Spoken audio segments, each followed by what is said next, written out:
Conflito nuclear? General point is that I think it is clear that nuclear weapons are back in the spotlight. There are people who are continuously thinking on how to employ them, how to modernize them, and so on. Tensões na Europa? And this European military capability might become a problem for China, because Europe might once again align with the US and then try to play a bigger role in the Asia Pacific. Ainda há tempo para a América se reposicionar nesse novo cenário?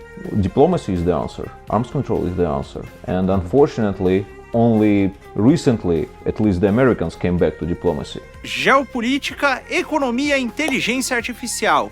Esses foram alguns dos assuntos que Arthur Machado debateu com Dmitry Stefanovich, pesquisador de segurança nacional do Centro para a Segurança Nacional do Instituto de Economia Global e Relações Internacionais da Rússia, e contribuidor de eventos do King's College de Londres. Bem, amigos do Quinto Elemento, estamos de volta em Moscou, dessa vez para conversar com o especialista Dmitry Stefanovich. That's it? Ahá! Especialista no setor militar e estratégico, para trazer para vocês algumas questões de geopolítica que estão acontecendo e a visão, evidentemente, do Dmitry sobre as questões de alteração militar no mundo que está rolando por aí. Dmitry, thank you so much for your time. Thanks for inviting me. Yes, appreciate. We are very curious to understand your point of view and perspectives about what's going on in the military sector. That's now is a little bit hot, right? Well, so I'd like to starting ask you your perspective about what's going on in OTAN. Trump came to the power, very bold, strong.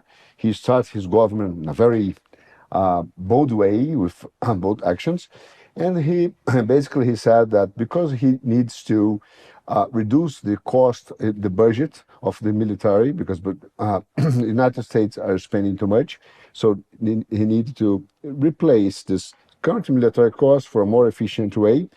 And one thing that he promised or he's provoking Europe is that I think that you leave OTAN. Do you think that it's possible? And what's the consequence in terms of the military perspective if Trump leaves OTAN? Well, I think that completely leaving NATO is impossible for the US because, well, they also get a lot from NATO countries. And basically the source of the American power is the network of alliances, partnerships, and so on. Also, speaking about strictly military capabilities, if they pull out of NATO, they will need to replace some stuff that is provided by the European allies in terms of infrastructure, of support, and so on. So I imagine that the logic of Trump's administration is to first scare the European allies and then make them invest more and pay more. This is partially already a reality. We see the discussions in Europe, we see the ideas that they need to invest more, that they need to spend more. They've announced some funds for investments in the military area, although it is unclear first where will Europeans get this money from, and second, where will they spend them? Because way too often people think that if you have enough money, you can immediately transfer this money into military capability. Well, that's not the case. You need time to produce weapons, you need to know where to produce them, and so on.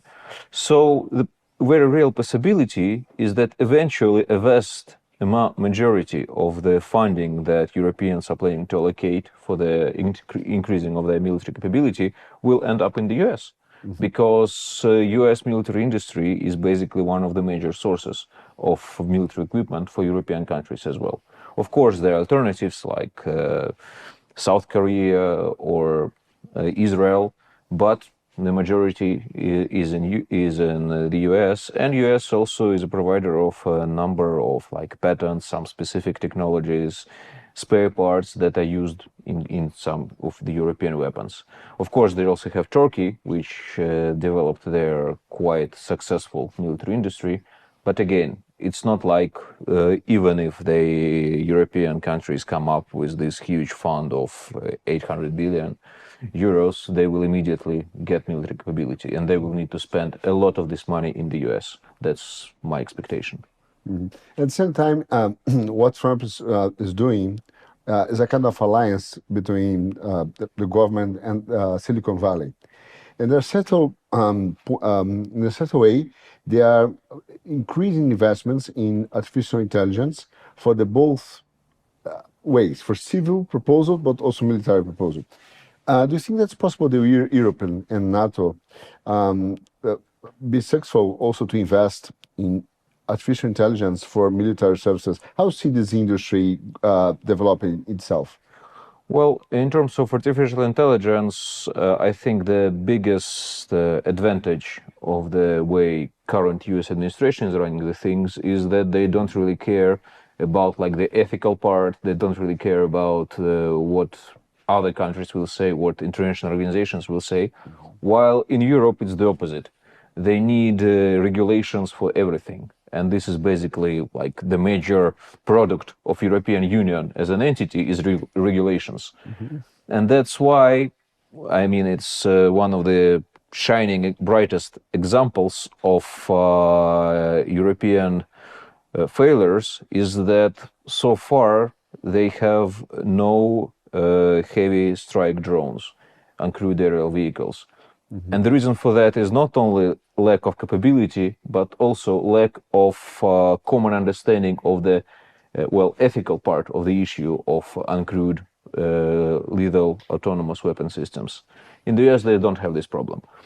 I imagine that essentially in Europe, there is enough national capacity, national capabilities in terms of technology, in terms of money, in terms of production facilities to get something done.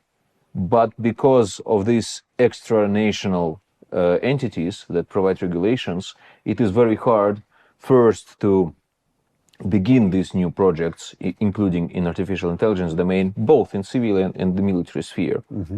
But also then the challenge is to scale up the production.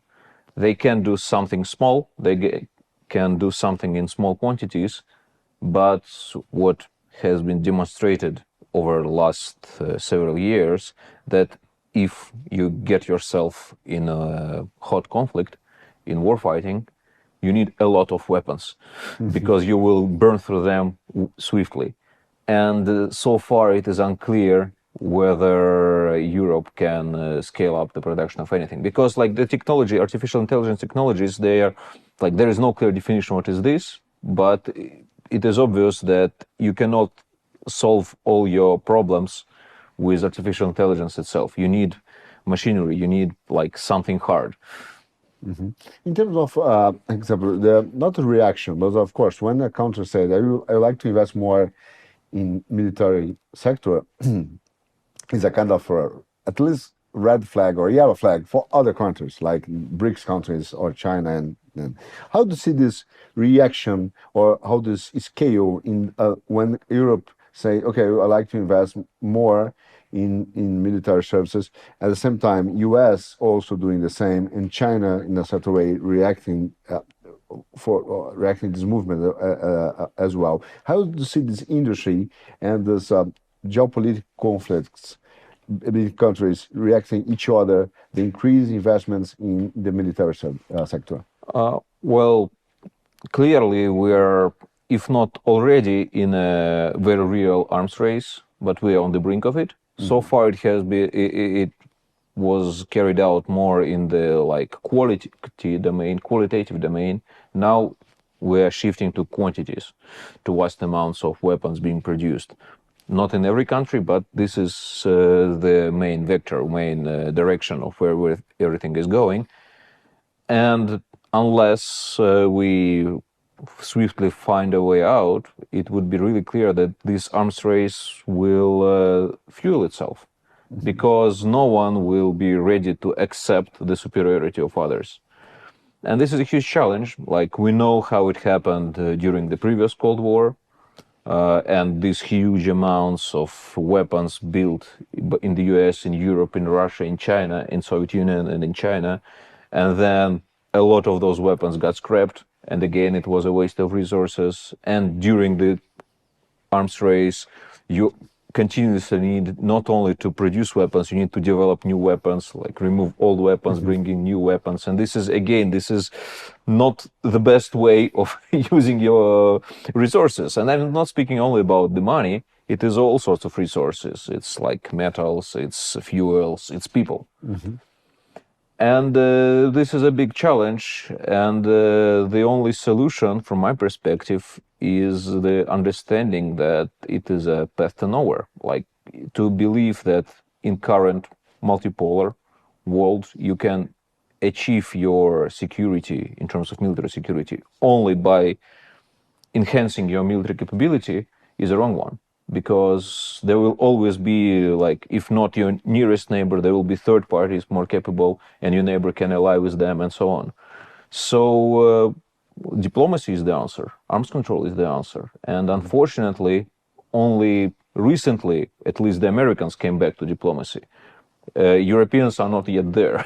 So, and this is a huge challenge for all of us, especially if we look at the relations between Russia and the European countries, because we now have a even longer border, which might end up as in the situation similar to the previous Cold War, with huge numbers of troops along the border from both sides. And this is a very inflammable situation, because, like, if you have a lot of battle-ready troops, any incident can lead to very serious catastrophic consequences.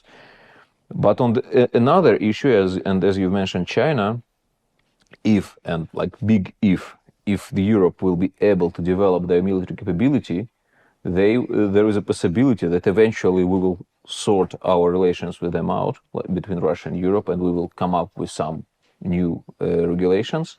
And this European military capability might become a problem for China, because Europe might once again align with the US and then try to play a bigger role in the Asia Pacific.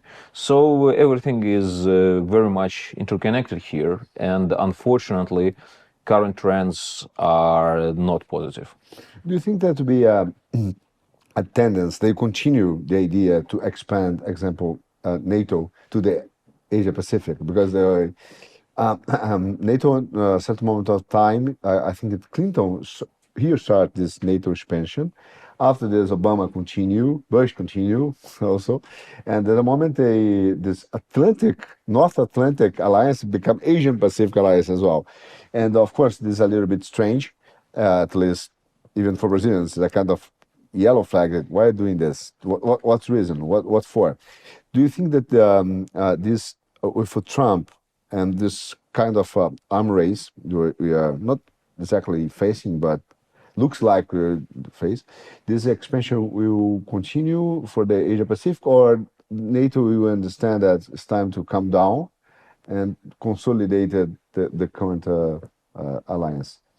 Well, I think there are different possibilities right now. One is, it looks like US administration have been thinking about for a while, and now probably even Biden's experience shows that it can be quite a challenge to bring a big number of allies on board in a single structure. So and Trump and his team are very open and frank about that they don't want to deal in a big multilateral bodies, that want to talk to the countries directly.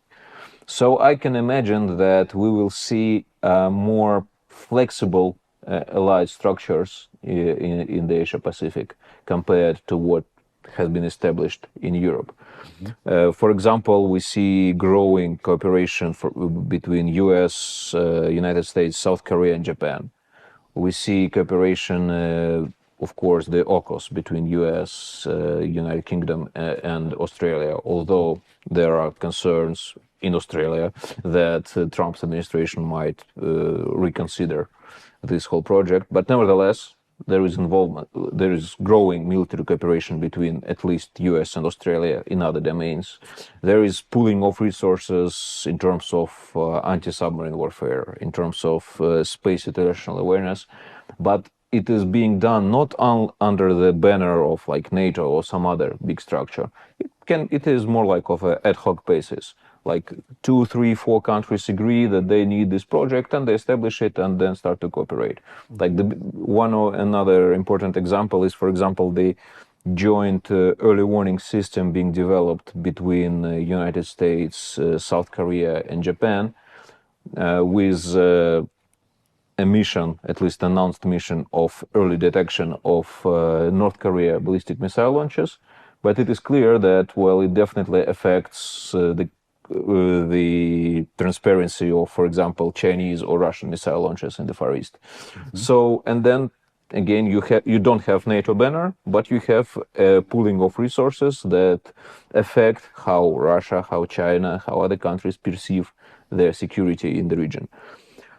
But there is also another, possibility or concern for NATO is that they got used to continuously finding a mission for them, finding basically an enemy, and also finding an opportunity to expand. And so there are people probably who are concerned that if they stop looking for enemies, stop expanding, then NATO will simply destroy itself. Because ultimately, a lot of people, especially a lot of people in Moscow, but not only, believed that, well, after the Cold War ended in the late 80s, early 90s, over the last century, there was no reason for NATO to exist any longer, but they continue to exist, they continue to expand. And the reasoning from their side was, well, NATO is the only security provider in the region, so European security is NATO security, and who doesn't agree with that, well, it is their problems. Now, I think it's becoming more clear that there are other security providers in the region and globally. So NATO will face a number of serious challenges, no matter how frequently they label themselves as the most successful alliance in history. On top of that, do you think that the BRICS could create or should create also a kind of evaluate to create a military alliance to protect itself as well, in a kind of a new version of OTAN, but for BRICS, for NATO, for BRICS? Well, I think that BRICS can hardly evolve into something like NATO, especially given that there are, first, our countries are quite far away from each other. And second, there are existing challenges in bilateral relations, for example, between China and India, although credit where credit is due, they are doing their best to overcome those challenges. And this is quite a significant development. But the most important part is, to some extent, like the relations between Russia and China, BRICS and Shanghai Cooperation Organization, for that matter, they are very flexible. So no one in BRICS is demanding from other countries to fully agree to their policy, to fully support them no matter what they do. And this is not a bug, it's a feature. It's something that can actually make it a much better way of running multilateral organizations. So, of course, there are a lot of concerns, including in Russia, whether BRICS will survive, whether BRICS will become more capable as some sort of integrational body. But I think the fact that we continue to develop, the fact that we continue the regular summits, and there are a growing number of work streams within BRICS, I think it's good that we're not making like some rapid moves. And in terms of security, in terms of hard security, well, I can hardly imagine, for example, direct military support between BRICS countries. But again, pooling of resources, establishing some joint standards, establishing some sort of mutual understanding of military industrial cooperation, of military technical cooperation, and also addressing possible concerns within BRICS. Like, for example, if country A cooperates with country B in developing this or that weapon, countries C of BRICS should not be concerned because of this, this, and that. So these sort of sometimes informal but still very professional discussions can make BRICS a crucial factor in securing peace and stability. And on top of that, because I'd like to make connection with the ports as well in ships, because I think that when they talk about the possible of this BRICS alliance and cooperation, in a certain way, I agree that considering Brazil case is so far away from BRICS that our army is not prepared enough for even for self-defense, honestly speaking. But there is some movement that are kind of interesting in a certain way. Example, Africa. Chinese bought a lot of ports in Africa. Say they make like two around Africa. And also Dubai ports. They also bought a lot of ports in Africa. In a certain way, Africa is interesting because here you have the Atlantic, US, Brazil.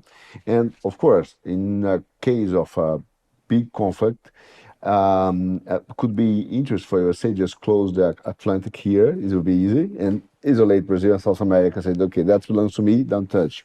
But at the moment that Chinese are building, they are the biggest construction builders of ships in the world, and also they have some ports with this double standard, civil and military. When they take place here of Africa, they could start to have an arm to protect the Atlantic in a certain way with the Emirates as well. And Emirates are also invest a lot in the army and also in military industry. On top of this situation, how you say ships and ports as a strategical arm today of the military, in case of a military aspect of, in the case of a hot conflict, these ships and ports become strategical for countries to have a real presence to protect geographically other regions in the world. You've absolutely correctly said that all these capabilities should be, dual use. So, for example, there is no sense in having a huge navy without huge merchant marine, without huge merchant shipping. So if you invest both in in trading, in developing these other territories, and on top of that you bring in naval and military assets to protect the shipping lines, it makes total sense. And to some extent, that's what Chinese are doing. And yes, I agree with that. It can be very useful to secure communications. And also, not only like the cargo communications, but also securing the undersea cables and so on. So it is important. And yes, the fact that BRICS covers like a lot of geographical regions, as I've said, it can provide opportunity to address possible disagreements, address possible concerns between the countries, and also agree on these or that standards. So everyone will, like the military capabilities of BRICS countries will be more operationally compatible in terms of any hostilities against the US or against someone else. On top of that, I'd say that another area where BRICS might cooperate is outer space, because clearly there are different level of developments there in many countries, like Russia and China are in one league, India is coming up, others are a bit lagging behind, and in some areas China already is better than Russia and so on. But again, pooling of resources might be very helpful, especially given that if you need your satellites, your space capabilities to operate seamlessly, it is quite good to have a geographically distributed network of ground stations, of radars, and so on. And again, I find this a very important part of possible BRICS cooperation, which is once again dual use. It is very important for economy, for trade, for communications, but it is also can be used for military capabilities. I'd like to explore a little bit more your perception about the satellite industry, because let's say that because of this conflict, Europe realized that they have a huge dependence of Starlink from Elon Musk company, and in a certain moment of time, Musk was responsive and help Europe in certain moments of this conflict, and other moments said no, I'm not there. And there are some movements from Italy that don't want to use Starlink. They are probably suspend one contract or negotiations with Starlink. They are thinking that's the right moment to develop their own interest of satellites. On the other hand, Brazil is a huge dependence of China on the China satellites as well. How you see this war, not war, but this military investment become bigger in scale for the space and the satellites industry in competition to develop and create a new also infrastructure or space infrastructure? Well, there are actually several dimensions to this. One, as you correctly said, it became clear that there is an overdependency on a limited number of suppliers or providers of different services, should be communications or imagery or whatever, or navigation.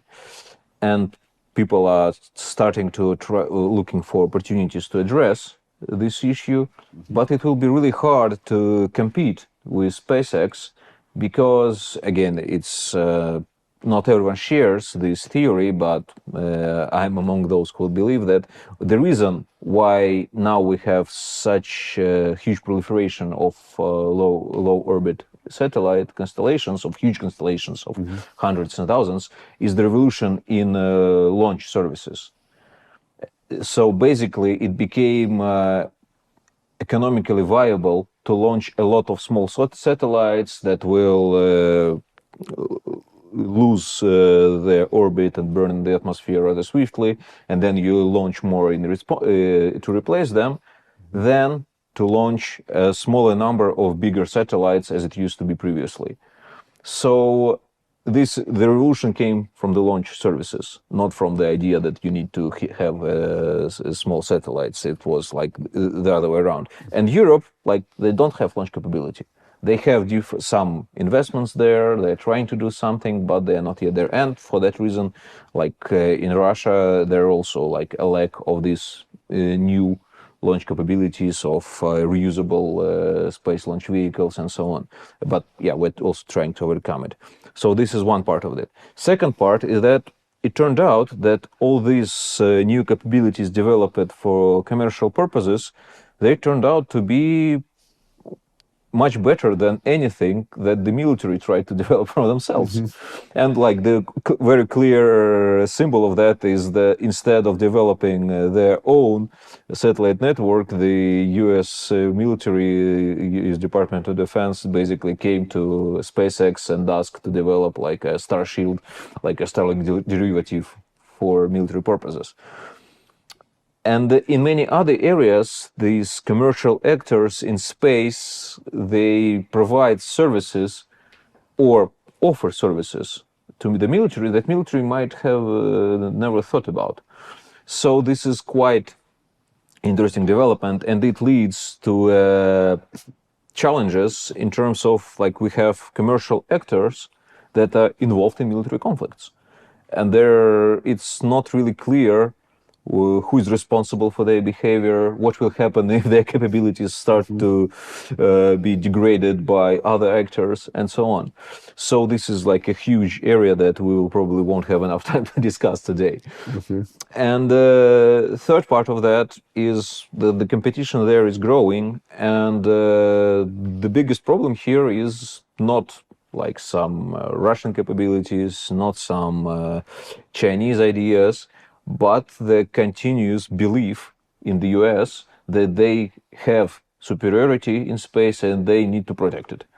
So this is the biggest issue. It was during previous Trump administration, it continued during Biden administration, it is reiterated right now, that the US have superiority in space and they need to protect it no matter what.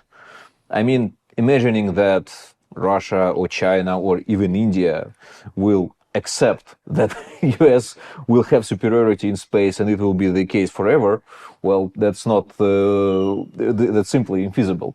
There will continuous investments and capabilities to basically to challenge the superiority.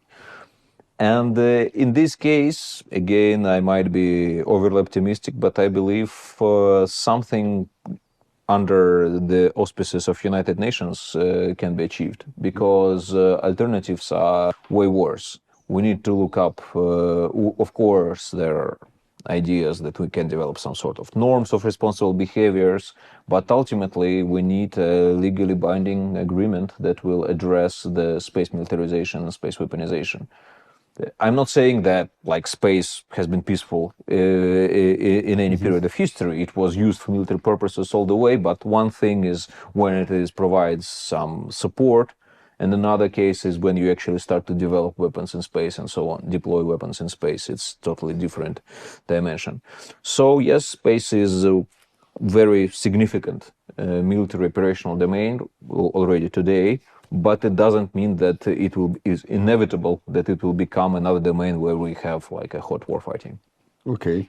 In the future, how do you see the changing of the nature of the hot conflict, hot war, considering all these investments and all those movements from NATO and artificial intelligence? Do you think that the nature of the conflict will change in which way they could be changed in the future, considering all those investments and landscapes we are facing now? Well, given what we see now in the Middle East, in Ukraine and elsewhere, it seems that there will be a growing role of uncrewed systems, enormous role of space-enabled capabilities, communication, reconnaissance, and so on.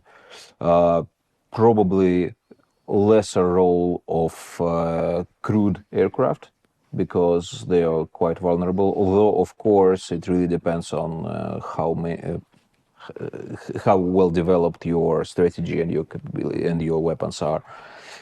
But the biggest issue is that no matter what happens, it boils down to infantry, because you cannot control territory without infantry. And this is basically means that you need a lot of resources, you need a lot of manpower, and you need a lot of munitions to address the incoming incoming waves of adversary forces or vice versa.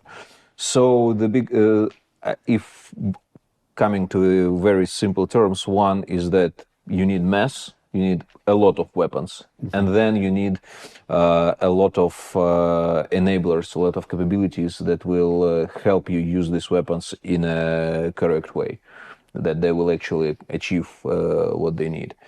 Like this means that you need not only a missile, you also need a satellite and a drone that will find the target and tell the missile how to get there. So yeah, it is a huge challenge.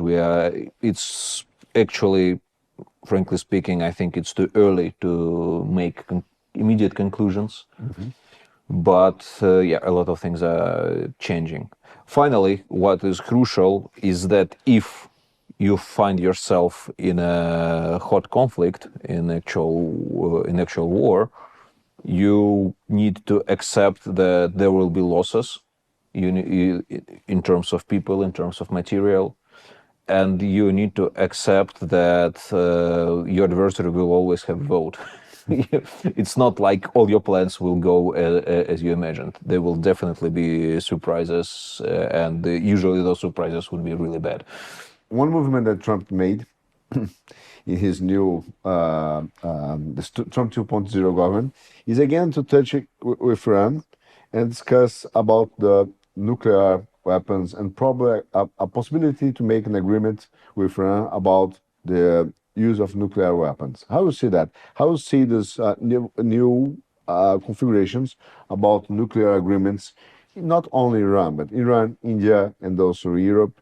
And even Macron said, oh, you have to consider again to build up nuclear weapons. So how you see this movement from Europe, at the same time, a possibility to make an agreement with Iran and India in these new configurations?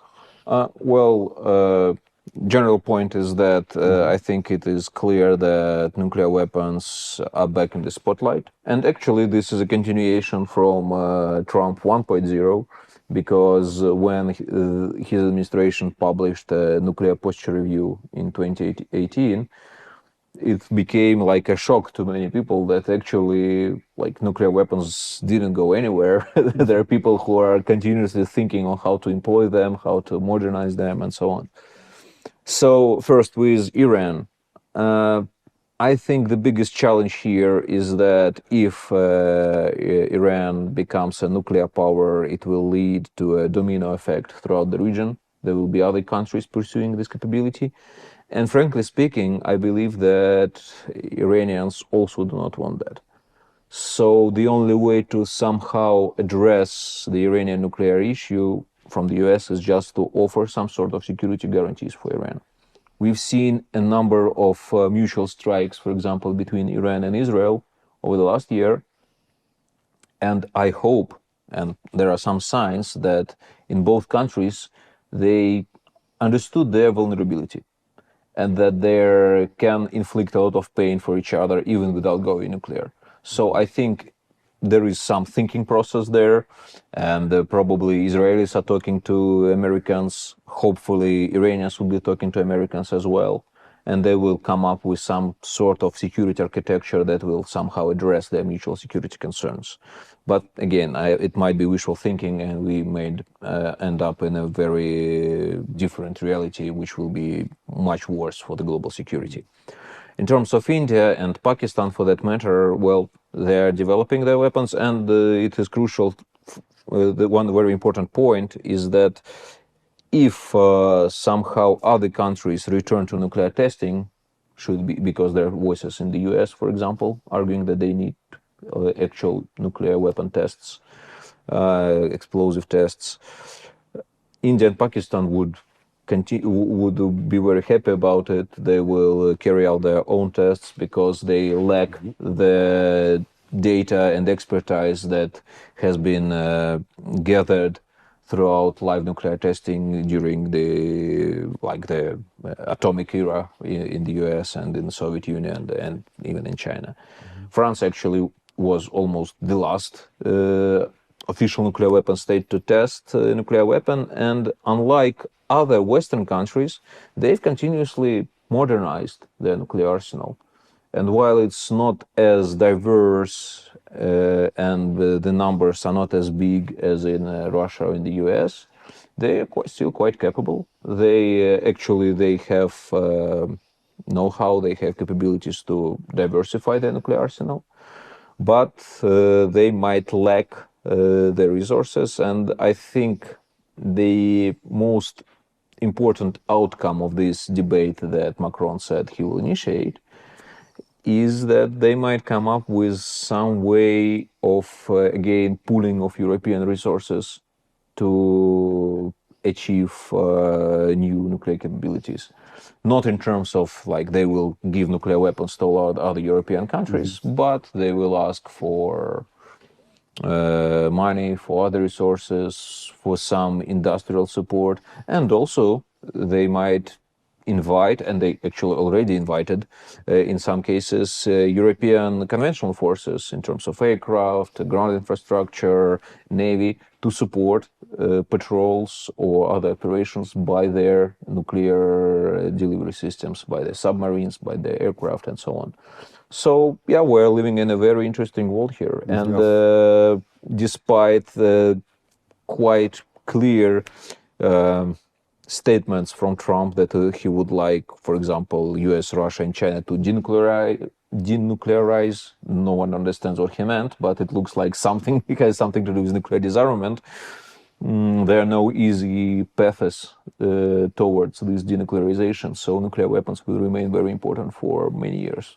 You know that even Brazil will have some legislation that were proposed in the for security reasons that Brazil do not be even try to produce nuclear weapons.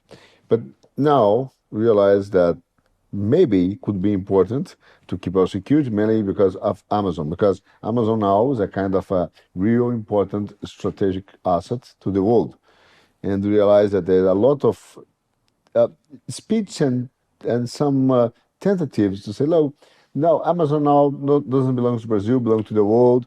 This kind of stuff. Yes, we can relate to that. Yes, that. And there was a very strange agreement because Macron went to Brazil. I think it was last year, but he made this agreement with Lula. It's in an event in Brazil. And what's funny because they produce very funny pictures. By the way, they run together through the Amazon forest, and there was a kind of even Brazilians mocking these pictures. Was well, the photographer made some mistakes probably or not, but it was funny. Yeah, I get but the point. In this agreement, part of that was kept in secret, and there is some possibilities that Brazil was providing uranium to France. And this is a kind of debate we start to have in Brazil in the Congress. Say, look, why are you doing this? Right, we're providing uranium to France. It's better to use in Brazil to provide at least nuclear energy. That's a cheaper one, a cleaner, or at least to build up some nuclear weapons. So, in a certain way, do you have a vision about what should South America should do to protect yourself in this new world? But South America should trust in one of big or great powers, using the theory of Alexander Dugin, one of the great powers to protect South America, or we should try to develop our own capabilities to guarantee the security of the region? Well, I don't think that South America should go nuclear because it's one of the biggest nuclear weapon-free zones in the world, and I think it's a good achievement. But yes, investments in terms of conventional weapons should continue because we're living in a dangerous world. And as far as I remember, there are actually projects between Brazil and France for conventional armed but nuclear-powered submarines. So this is one of the cases. I think there might be some openings if there will be some sanctions waivers in military cooperation between Russia and Brazil. And as I've said, BRICS can be a good platform to coordinate the military technical cooperation, the military sales, and so on. So investments in conventional weapons are needed, but at the same time, I'm hopeful that we wouldn't lose another nuclear weapon-free zone in South America.